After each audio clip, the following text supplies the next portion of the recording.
लोग कहते थे कि नत्थू का सर इसलिए गंजा हुआ है कि वो हर वक्त सोचता रहता है। इस बयान में काफी सदाकत है, क्योंकि सोचते वक्त नत्थू सर खुजलाया करता है, क्योंकि उसके बाल बहुत खुरदुरे और खुश्क हैं और तेल न मिलने के बाइस बहुत खस्ता हो गए हैं। इसलिए बार बार खुजलाने से उसके सर के दरमियानी हिस्सा बालों से बिल्कुल बेनियाज हो गया है। अगर उसका सर हर रोज धोया जाता तो यह हिस्सा जरूर चमकता, मगर मैल की ज्यादती के बाइस उसकी हालत बिल्कुल उस तवे की सी हो गई है जिस पर हर रोज रोटियां पकाई जाए मगर उसे साफ ना किया जाए। नत्थू भट्टे पर ईंटें बनाने का काम करता था। यही वजह है कि वो अक्सर अपने ख्यालात को कच्ची ईंटें समझता और किसी पर फौरन ही जाहिर नहीं किया करता। उसका ये उसूल था कि ख्याल को अच्छी तरह पकाकर बाहर निकालना चाहिए, ताकि जिस इमारत में भी वो इस्तेमाल हो उसका एक मजबूत हिस्सा बन जाए। गांव वाले उसके ख्याल की कद्र करते थे और मुश्किल बात में उससे मशवरा लिया करते थे, लेकिन इस कदर हौसला अफजाई से नत्थू अपने आप को अहम नहीं समझने लगा।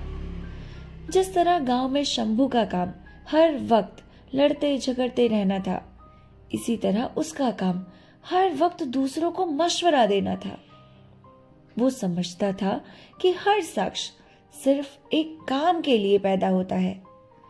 चुनांचे शंभू के बारे में चौपाल पर जब भी कभी जिक्र छेड़ता तो वो हमेशा यही कहा करता था कि खाद कितनी बदबूदार चीजों से बनती है, पर खेती बाड़ी उसके बिना ही हो नहीं सकती। शंभू के हर सांस में गायों की बास आती है, ठीक है, पर गांव की चहल पहल और रौनक भी उसी के दम से कायम है। अगर वो ना हो तो लोगों को कैसे मालूम हो कि गालियां क्या होती है।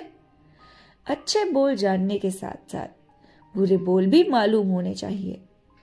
नत्थू भट्टे से वापस आ रहा था और हस्बे मालूम सर खुजलाता गांव के किसी मसले पर गौर फिक्र कर रहा था। लालटेन के खंबे के पास पहुंचकर उसने अपने सर से अलहदा किया, जिसकी उंगलियों से वो बालों का एक मैल भरा गुच्छा मरोड़ रहा था। वो अपने झोंड पड़े के ताजा लिए हुए चबूतरे की तरफ बढ़ने ही वाला था कि सामने से उसे किसी ने आवाज दी। नत्थू पलटा और अपने सामने वाले झोपड़े की तरफ बढ़ा, जहां माधव उसे हाथ के इशारे से बुला रहा था। झोपड़े के छज्जे से नीचे चबूतरे पर माधव, उसका लंगड़ा भाई और चौधरी बैठे थे।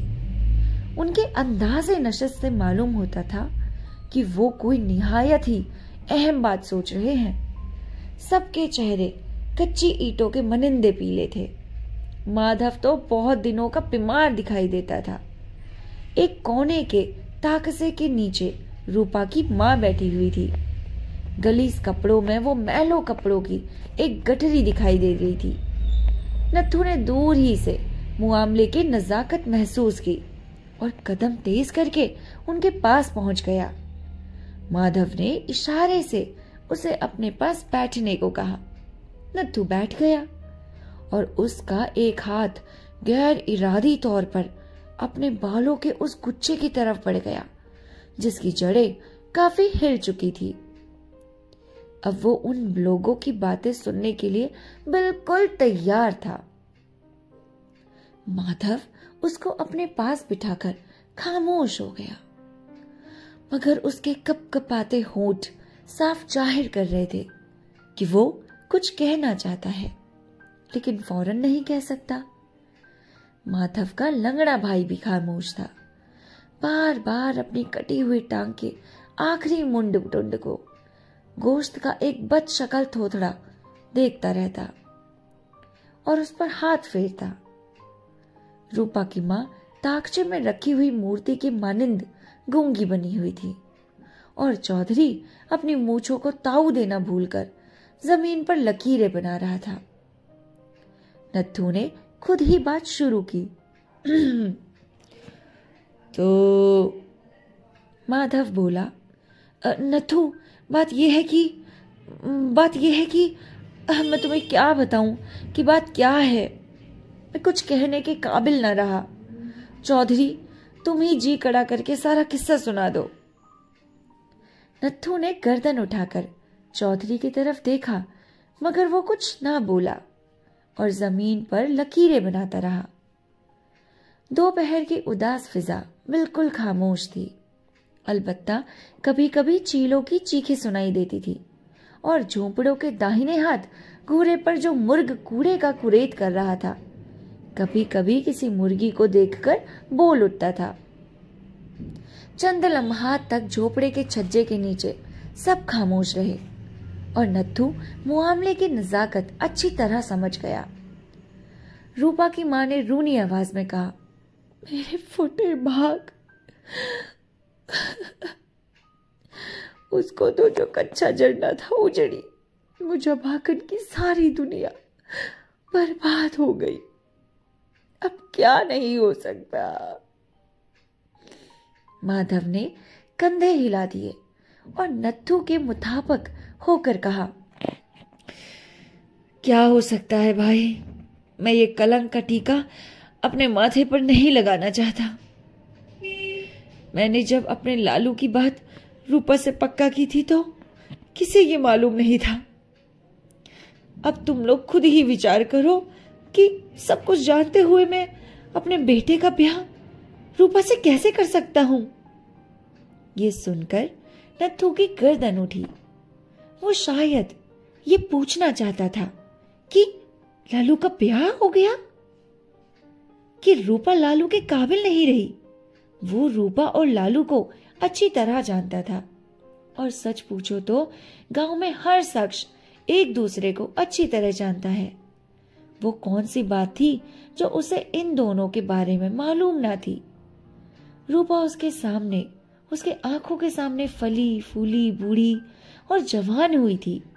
अभी कल की ही बात है कि उसने उसके गाल पर एक जोर का धप्पा भी मारा था और उसको इतनी मचाल ना हुई थी कि चू भी करे। रूपा तो बड़ी भोली भाली लड़की थी, बातें भी बहुत कम करती थी और उसके चेहरे पर भी कोई ऐसी अलामत ना थी जिससे ये पता चलता कि वो कोई शरारत भी कर सकती है। फिर आज उसकी बाबत ये बातें क्यों हो रही थी? नत्थू को गांव के हर झोपड़े और उसके अंदर रहने वालों का हाल मालूम था। मिसाल के तौर पर उसे मालूम था कि चौधरी की गाय ने सुबह सवेरे एक बछड़ा दिया है और माधव के लंगड़े भाई की बैसाखी टूट गई है। गामा हलवाई अपनी मूंछों के बाल चुन रहा था और इसके हाथ से आईना घर को टूट गया और एक सैर दूध के पैसे नाई के बतौर पर कीमत देनी पड़े। उसे ये भी मालूम था कि 2 उपलों पर पोरसराम और गंगो की चकपक होती रह गई थी। सालिग्राम ने अपने बच्चों को पापड़ भून कर खिलाए, हालांकि वेद जी ने मना किया था कि उनको मिर्चों वाली कोई चीज न दी जाए। अब नत्थू हैरान था कि ऐसी कौन सी बात है जो उसे मालूम नहीं। ये तमाम ख्यालात उसके दिमाग में एकदम आए और वो माधव काका से अपनी हैरत दूर करने की खातिर कोई सवाल करने ही वाला था कि चौधरी ने जमीन पर तोते की शक्ल ये करते हुए कहा, कुछ समझ नहीं आता, थोड़े ही दिनों में वो बच्चे की मां बन जाएगी। तो ये बात थी। नत्थू के दिल पर एक घूसा सा लगा। उसे ऐसा मालूम हुआ कि दोपहर की धूप में उड़ने वाली सारी चीलें उसके दिमाग में घुसकर चीखने लगी है। उसने अपने बाल ज्यादा तेजी से मरोड़ने शुरू कर दिए। माधव काका। अब माधव काका नत्थू की तरफ झुका और बड़े दुख भरे लहजे से उसने कहा, बेटा, तुम्हें ये बात मालूम है कि मैंने अपने बेटे का ब्याह रूपा से पक्का किया था। अब तुमसे क्या कहूं, जरा कान इधर लाओ। उसने हौले से नत्थू के कान में कुछ कहा और फिर उसी लहजे से कहने लगा, कितनी शर्म की बात है, मैं तो कहीं का ना रहा। ये मेरा बुढ़ापा और ये जानलेवा दुख, और तो और लालू को बताओ कितना दुख होगा। तुम ही इंसाफ करो कि लालू की शादी अब इससे कैसे हो सकती है। लालू की शादी तो एक तरफ रही, क्या ऐसी लड़की हमारे गांव में रह सकती है? क्या इसके लिए हमारे यहाँ कोई जगह है? नत्थू ने सारे गांव पर एक तराई ना नजर डाली और उसे ऐसी जगह ना नजर आई जहां रूपा अपने बाप समेत रह सकती थी। अलबत्ता उसका एक झोपड़ा था जिसमें वो चाहे किसी को भी रखता। पिछले बरस उसने कौड़ी को उसमें पनाह दी थी। हालांकि सारा गांव उसे रोक रहा था और उसे डरा रहा था कि देखो, ये बीमारी बड़ी छूत वाली होती है, ऐसा ना हो कि तुम्हें चिमट जाए। लेकिन वो अपनी मर्जी का मालिक था। उसने वही किया जो उसके मन को अच्छा समझा। कौड़ी उसके घर में पूरे 6 महीने रहकर मर गई, लेकिन उसे बीमारी बिल्कुल ना लगी। अगर गांव में रूपा के लिए कोई जगह ना रहे तो क्या इसका ये मतलब था कि उसे मारा मारा फिरने दिया जाए? हरगिज नहीं। नत्थू इस बात का कायल नहीं था कि दुखियों पर और दुख लाद दिया जाए। उसके झोपड़े में हर वक्त उसके लिए जगह थी। वो 6 महीने तक एक एक कौड़ी की तीमारदारी करने लगा। पर रूपा कौड़ी तो नहीं थी। कौड़ी तो नहीं थी, ये सोचते हुए नत्थू का दिमाग एक गहरी बात सोचने लगा। रूपा कौड़ी नहीं थी, इसलिए वो हमदर्दी की ज्यादा मुस्तहिक नहीं थी। उसे क्या रोग था? कुछ भी नहीं। जैसा कि ये लोग कह रहे थे, वो थोड़े ही दिनों में बच्चे की मां बनने वाली थी। पर यह भी तो रोग है। और क्या मां बनना कोई पाप है? हर लड़की औरत बनना चाहती है और हर औरत मां। उसकी अपनी स्त्री मां बनने के लिए तड़प रही थी और वो खुद ये चाहता था कि वो जल्दी मां बन जाए। इस लिहाज से भी रूपा का मां बनना कोई ऐसा जुर्म नहीं था जिस पर उसे कोई सजा दी जाए या फिर उसे रहम का मुस्ताहिक करार कर दिया जाए। वो एक के बजाय 2 बच्चे जने, इससे किसी का क्या बिगड़ता था? वो औरत ही तो थी, मंदिर में गड़ी हुई देवी ही तो नहीं। और फिर ये लोग ख्वाह मखा क्यों अपनी जान हलकान कर रहे थे? माधव काका के लड़के से उसकी शादी होती भी तो कभी न कभी बच्चा जरूर पैदा होता। अब कौन सी आफत आ गई थी? ये बच्चा जो अब पेट में था कहीं से उड़कर तो नहीं आ गया। शादी ब्याह जरूर हुआ होगा। ये लोग बाहर बैठे आप फैसला कर रहे हैं और जिसकी बाबत फैसला कर रहे हैं उससे कुछ पूछते ही नहीं। गोया वो बच्चा नहीं बल्कि ये खुद जन रहे हैं। अजीब बात है। और फिर उनको बच्चे की क्या फिक्र पड़ गई? बच्चे की फिक्र या तो माँ करती है या इसका बाप। और मजा देखिए कि कोई बच्चे की बाप की बात ही नहीं करता। ये सोचते हुए नत्थू के दिमाग में एक बात आई।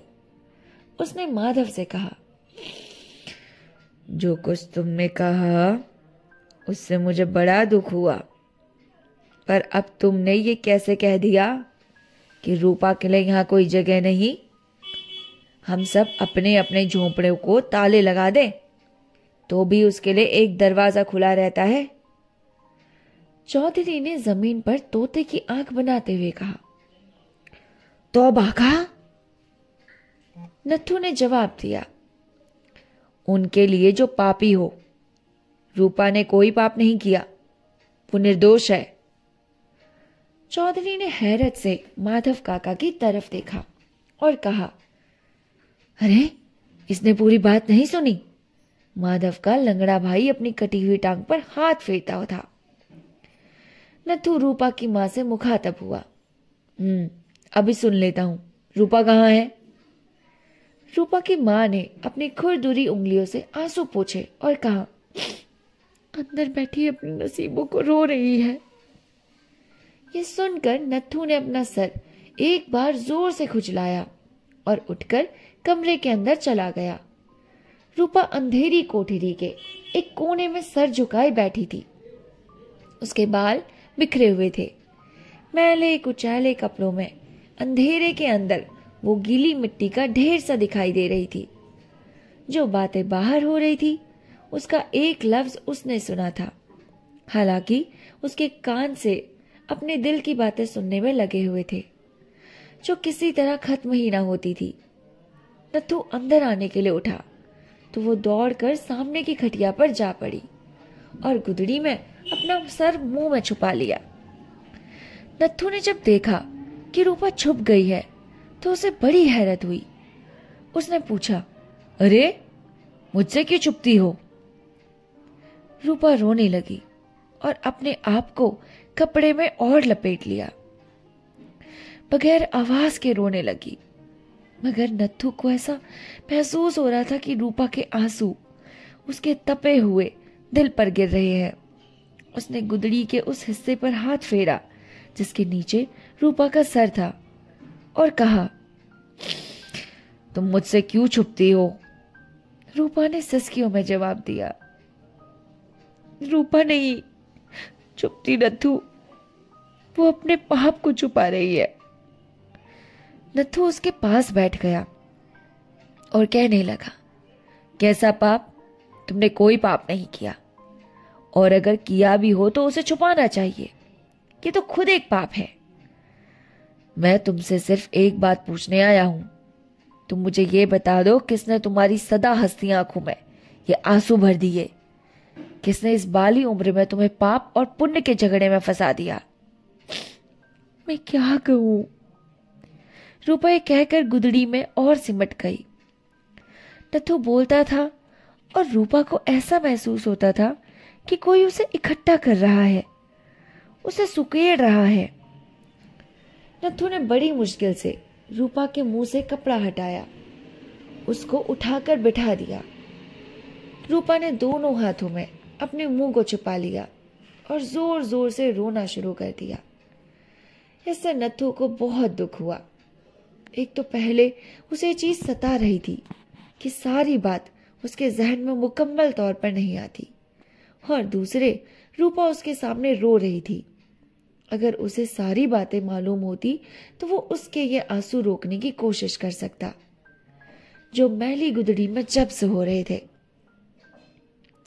मगर उसके सिवाय उसके कुछ और मालूम न था कि रूपा थोड़े ही दिनों में बच्चे की मां बनने वाली है। उसने फिर से कहा, रूपा तुम मुझे बता क्यों नहीं रही? नत्थू भैया तुमसे पूछ रहा है, और वो कोई गैर थोड़ी है जो तुम यूं अपने मन को छुपा रही हो। रोती क्यों हो? गलती हो ही जाया करती है। लालू की किसी और से शादी हो जाएगी, तुम अपनी जगह खुश रहोगी। तुम्हें दुनिया का डर है तो मैं कहूंगा कि तुम बिल्कुल बेवकूफ हो। लोगों के जो जी में आए कहे, तुम्हें इससे क्या? रोने धोने से कुछ नहीं होगा रूपा। आंसू भरी आंखों से न तुम मुझे ही ठीक तौर से देख सकती हो, न अपने आप को। रोना बंद करो, मुझे सारी बात बताओ।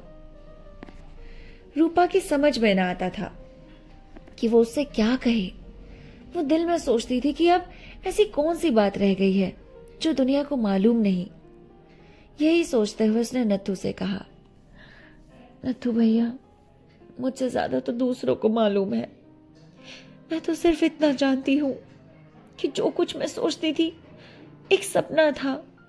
यूं हर चीज सपना होती थी, पर यह सपना बड़ा ही अजीब है। कैसे शुरू हुआ, क्यों कर खत्म हुआ, इसका कुछ पता नहीं चलता।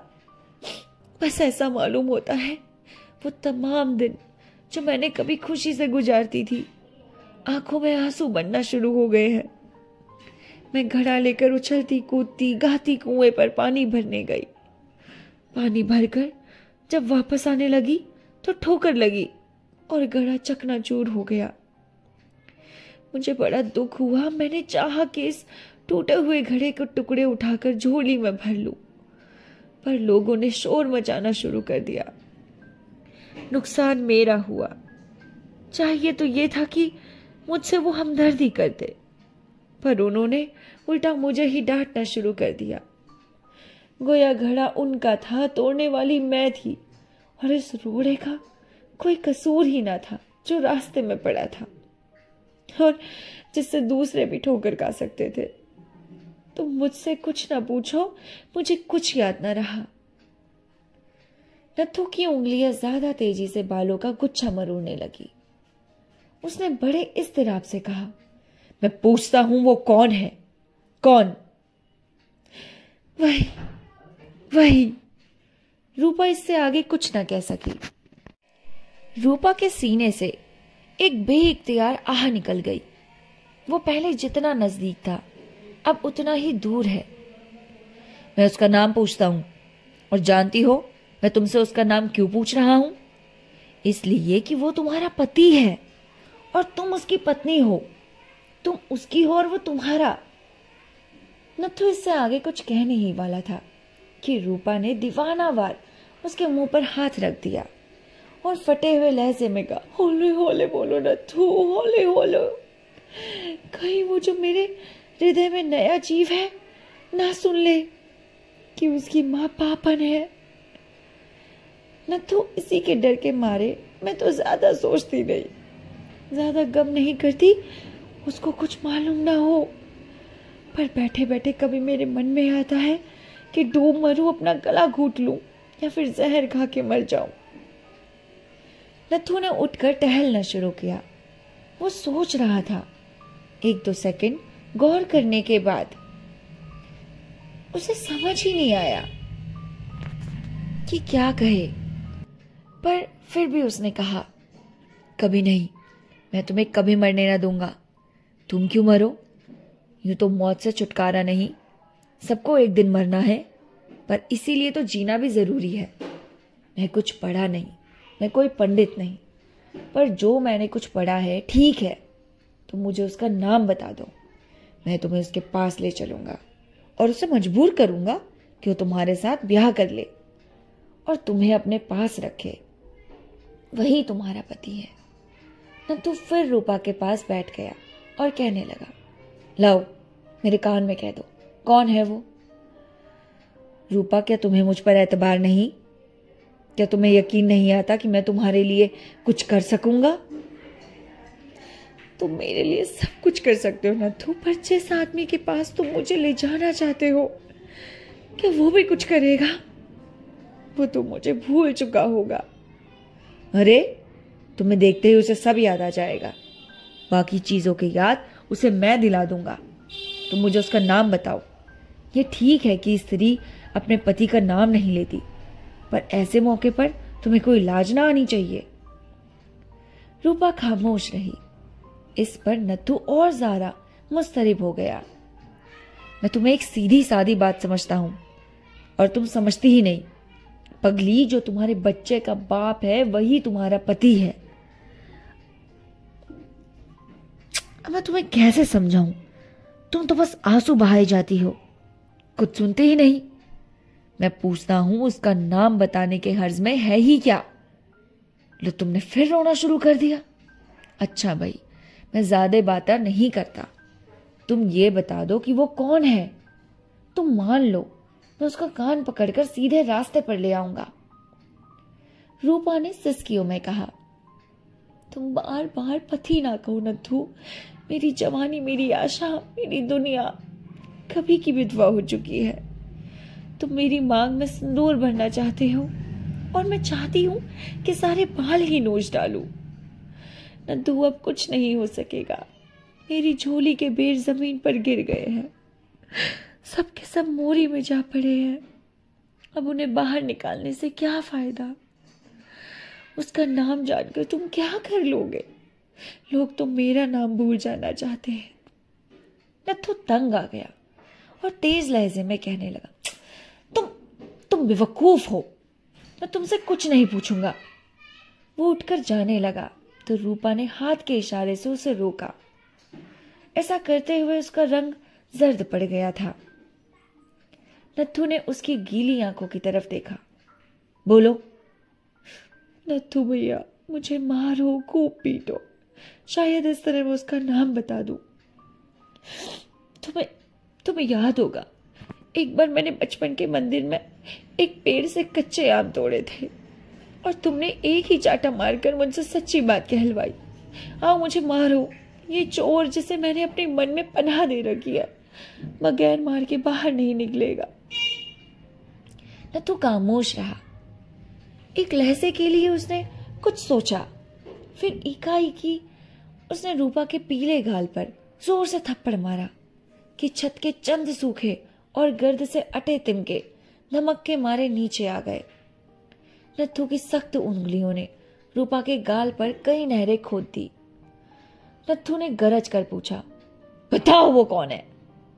झोपड़े के बाहर माधव के लंगड़े भाई की आधी टांग कांपी। चौधरी जिस तिनके से जमीन पर एक तोते की शक्ल बना रहा था, हाथ कांपने के बाईस दोहरा हो गया।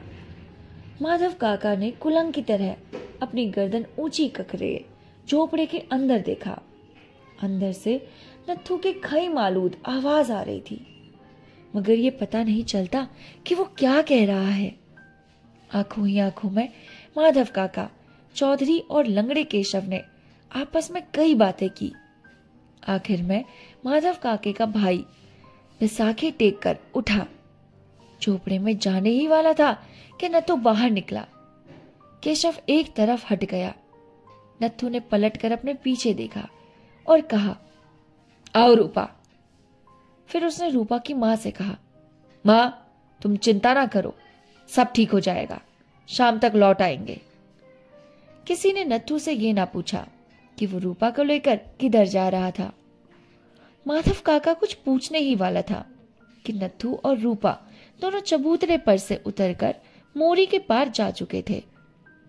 चुनाचे वो अपने मुंह के सफेद बाल नोचने में मशगूफ हो गया और चौधरी कुड़बे तिनके को सीधा करने लगा।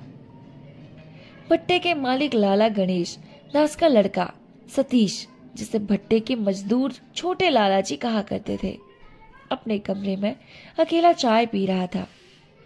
पास ही तिपाई पर एक खुली हुई किताब रखी थी, जिसे गौलिबिन वो पढ़ रहा था।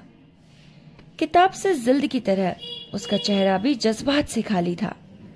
ऐसा मालूम होता था कि उसने अपने चेहरे पर गलाफ चढ़ा रखा है। वो हर रोज अपने अंदर एक नया सतीश पाता था। वो जाड़े और गर्मियों के दरमियानी मौसम के मुयत्तर था। वो गर्म और सर्द लहरों का एक मजूमा था। दूसरे दिमाग में सोचते थे, लेकिन वो हाथ और पैरों से सोचता था। जहाँ हर शय खेल नजर आती है, यही वजह है कि अपनी जिंदगी को गेंद के मानिंद उछाल रहा था। वो समझता था कि उछल कूद ही जिंदगी का असल मकसद है और उसके मसले में बहुत ज्यादा मजा आता है। हर शय वो मसल कर देखता था। औरतों के लिए उसका नजरिया ये था कि मर्द खा कितना ही बुरा हो जाए, मगर उसको जवान औरत मिलनी चाहिए। औरत में जवानी का वो इतना ही जरूरी ख्याल करता था जितना अपने टेनिस खेलने वाले रैकेट में बने हुए जाल के अंदर तनाव को। दोस्तों से कहा करता था, जिंदगी की सांस का हर तरक्कत तना होना चाहिए, ताकि जरा भी जुम्बिश पर वो लर्जना शुरू कर दे। ये लरकिश, ये कपकपाहट जिससे सतीश को इस कदर प्यार था, दरअसल उसके गंदे खून के खोलाओं का नतीजा था। जिनसी ख्वाहिशात इसके अंदर इस कदर ज्यादा हो गई थी कि जवान हैवानों को देखकर भी उसे लज्जत महसूस होती थी। वो जब अपनी घोड़ी के जवान बच्चे को कपकपाते हुए बदन से देखता तो उसे नाकाबिले बयान मुसर्रत हासिल होती थी। उसको देखकर कई बार उसके दिल में ये ख्वाहिश पैदा हुई थी कि वो अपना बदन इसके तरोताजा बदन से साथ घिसे।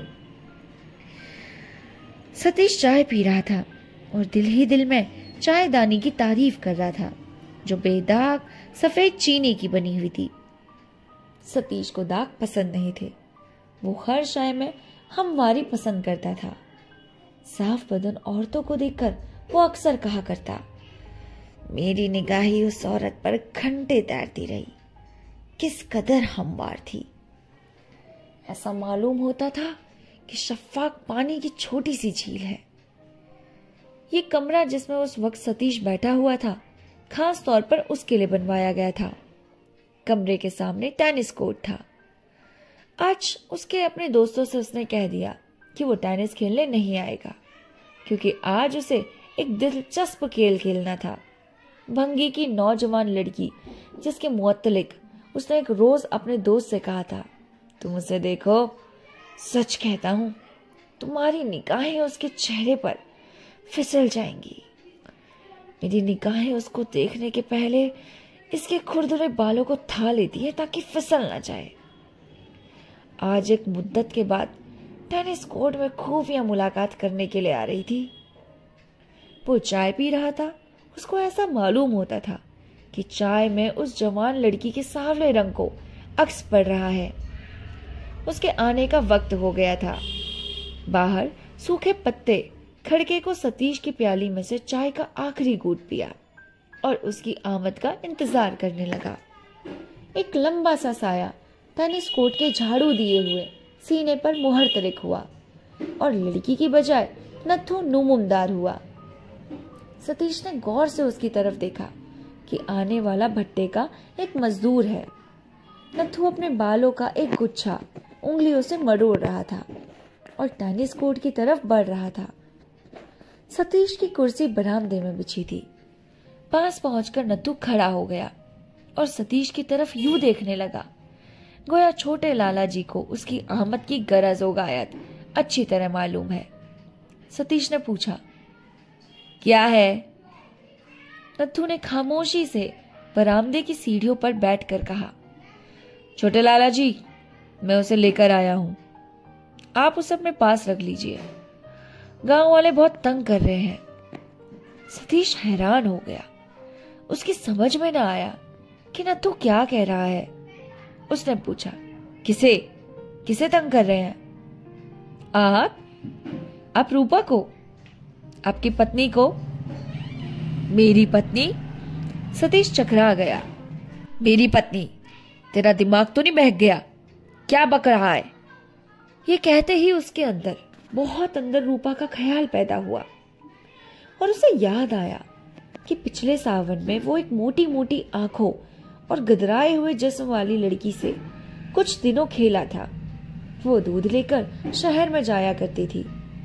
एक बार उसने दूध की बूंद उसके भरे हुए सीने पर टपकती देखी और हाँ, ये वही रूपा थी जिसके बारे में उसने एक बार ये ख्याल किया था कि वो दूध से ज्यादा मुलायम है।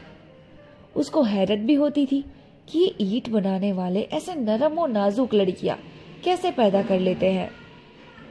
वो भंगी की लड़की को भूल सकता था, 100 शीला का फार्म फोश कर सकता था जो हर रोज इसके साथ टेनिस खेलती थी। अस्पताल की नर्स को भूल सकता था जिसके सफेद कपड़ों का वो मोतरिफ था। लेकिन रूपा को नहीं भूल सकता था। उसे अच्छी तरह याद है कि दूसरी या तीसरी मुलाकात पर जब रूपा ने अपने आप इसके हवाले कर दिया था तो उसकी इस बात पर उसे बहुत हंसी आई थी। रूपा ने उससे कहा था, छोटे लाला जी, कल सुंदरी चुमारन कह रही थी कि जल्दी जल्दी ब्याह कर ले, बड़ा मजा आता है। उसे क्या बता कि मैं ब्याह कर चुकी हूं। मगर रूपा थी कहां? सतीश की हैवानी हिस का नाम सुनते ही बेदार हो चुकी थी। गो सतीश का दिमाग मुआमला की नजाकत को समझ गया था, मगर उसका जिस्म सिर्फ अपनी दिलचस्पी की तरफ मुतज़्ज़फ़ा था। सतीश ने पूछा, कहाँ है रूपा? नत्थू उठ खड़ा हुआ। बाहर खड़ी है, मैं भी उसे लाता हूं। सतीश ने फौरन रौबदार लफ्ज़े में कहा, खबरदार, जो तू उसे लाया, जा भाग यहां से।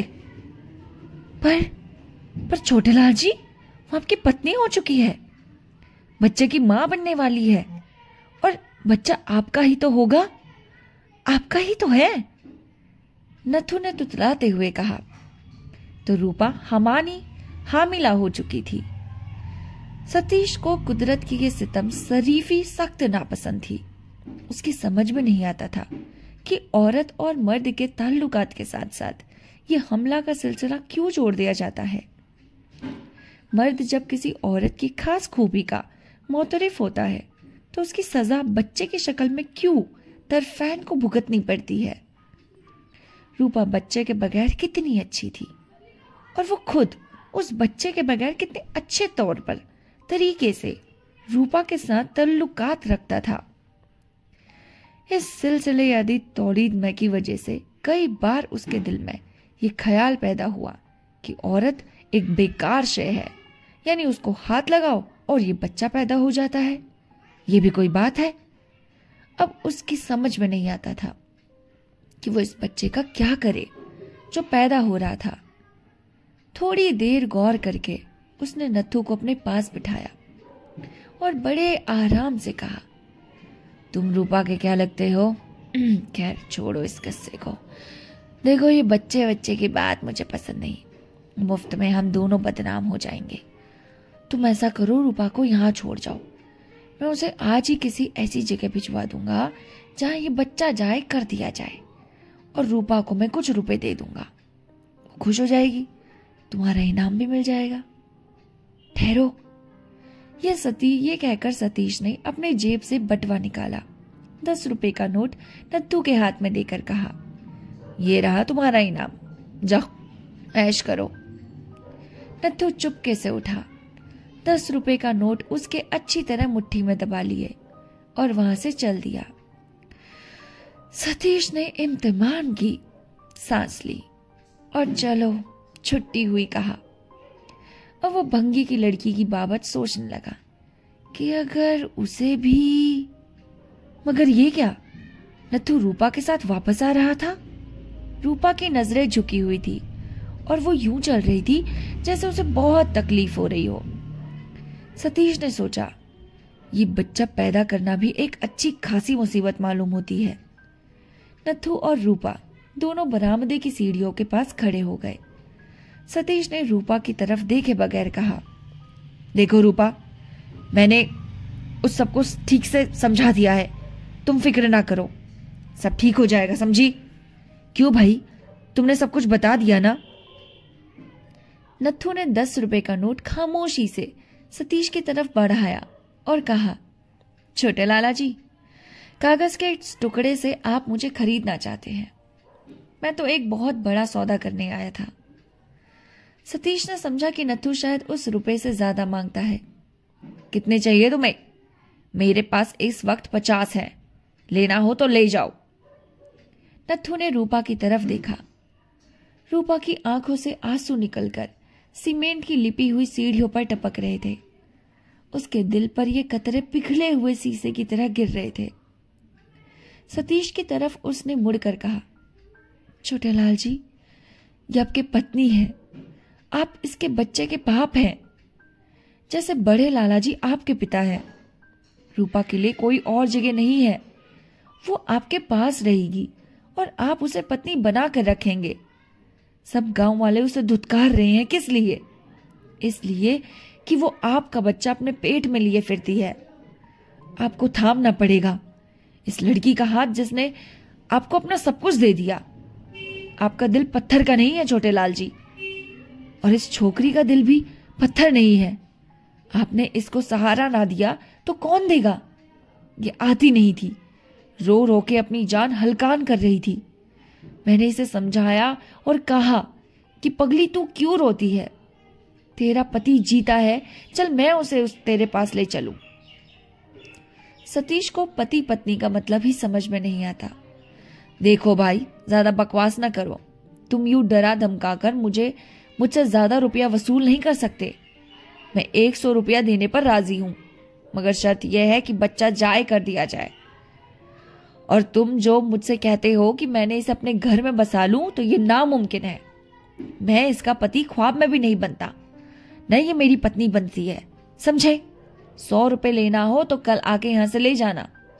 अब यहां से 9-2-11 हो जाओ। नत्थू भुन गया। और ये बच्चा क्या आसमान से गिरा है? उसकी आंखों में आंसू भूत प्रेतों ने भर दिए हैं। मेरा दिल कौन मसल रहा है? ये रुपए, ये 100 रुपए क्या आप खैरात के तौर पर दे रहे हैं? कुछ हुआ है जो सब कुछ हो रहा है? कोई बात है तो ये हलचल मच रही है। आप इस बच्चे के बाप हैं, तो क्या इसके पति नहीं? मेरी अक्ल को कुछ हो गया है या आपकी समझ को? सतीश ने तकरीर बर्दाश्त न कर सका। उल्लू के पट्टे, तू जाता है कि नहीं यहां से? खड़ा अपनी मंत्र छाट रहा है। जा, जो करना है कर ले, देखू तो मेरा क्या बिगाड़ लेगा। नत्थू ने हौले से कहा, मैं तो सवारने आया था छोटे लाला जी, आप नाहक क्यों बिगड़ रहे हैं? आप क्यों नहीं इसका हाथ थाम लेते? आपकी पत्नी है ये। पत्नी के बच्चे, अब तू अपनी बकवास बंद करेगा या नहीं? बच्चा बच्चा क्या बक रहा है? जा, ले जा अपनी इस लक्ती को, वरना याद रख खाल उधेड़ दूंगा। नत्थू के सब पट्टे एकड़ हो गए। भगवान की कसम, मुझ में इतनी शक्ति है कि यूं हाथों में दबाकर तेरा सारा लहू निचोड़ दूं। तेरी खाल तेरे नाजुक हाथों से नहीं उधड़ेगी। मैं तेरी बोटी बोटी नोच सकता हूं, पर मैं कुछ कर नहीं सकता। मैं तुझे हाथ नहीं लगाना चाहता। तो रूपा के बच्चे का बाप है, तो रूपा का पति है। अगर मैं तुझ पर हाथ उठाता तो मुझे डर है कि रूपा के दिल में धक्का लग जाए। तू औरतों से मिलता जुलता है, पर तू औरत का दिल नहीं रखता। सतीश अपने आपे से बाहर हो गया और चीखने लगा, तेरी और तेरी रूपा की ऐसी तैसी, निकल निकल यहां से बाहर। नत्थू बढ़कर रूपा के आगे खड़ा हो गया और सतीश के पास बिल्कुल जाकर कहने लगा, छोटे लाला जी मुझे माफ कर दीजिए, मैंने ऐसी बात कह दी जो मुझे नहीं कहनी चाहिए। मुझे माफ कर दीजिए, मगर रूपा का हाथ थाम लीजिए। आप इसके पति हैं, इसके भाग्य में आपके बिना कोई और मर्द नहीं लिखा। ये आपकी है, अब आप इसे अपना बना ले। ये देखिए, मैं आपके सामने हाथ जोड़ता हूं। अरे कैसे वाहियात आदमी से हाथ वास्ता पड़ा है। सतीश ने कमरे के अंदर जाते हुए कहा, कहता हूं मैं रूपा वूपा को नहीं जानता, मगर ये ख्वामखा उसे पल्ले बांध रहा है। जाओ जाओ, होश की दवा करो। कमरे का सिर्फ एक दरवाजा खुला था, जिसमें से सतीश अंदर दाखिल हुआ। अंदर दाखिल होकर उसने दरवाजा बंद कर लिया। नत्थू ने दरवाजे की लकड़ी की तरफ देखा तो उसे सतीश के चेहरे और इसमें कोई फर्क नजर न आया। नत्थू ने अपने सर से बाल मरोड़ने शुरू कर दिए और पलटकर उसने रूपा से कुछ कहना चाहा तो वो भी जा चुकी थी। वो उसका पीछा करने के लिए भागा, मगर वो जा चुकी थी। बाहर निकलकर उसने रूपा को बहुत दूर दरख्तों में झुंडों से गायब होते देखा। वो उसके पीछे ये कहता हुआ भागा, रूपा रूपा ठहर जा, मैं एक बार फिर उसे समझाऊंगा। वही तेरा पति है, उसका घर तेरा असली जगह है। वो बहुत देर तक भागता रहा, मगर रूपा बहुत दूर निकल गई। उस रोज से आज तक नत्थू रूपा की तलाश में सरगर्दगा है, मगर वो उसे नहीं मिलती। वो लोगों से कहता है, मैं रूपा के पति को जानता हूं, तुम उसे ढूंढ कर लाओ, मैं उसे उसके पति से मिला दूंगा। लोग ये सुनकर हंसते हैं। बच्चे जब भी नत्थू को देखते हैं तो उससे पूछते हैं, उसका पति कौन है नत्थू भैया? तो नत्थू उसे मारने को दौड़ता है। और ये कहानी यहीं पर ही खत्म होती है। आपको ये कहानी कैसी लगी हमें लिखकर जरूर बताइएगा। मिलते हैं आपसे नेक्स्ट कहानी के साथ। तब तक के लिए नमस्कार।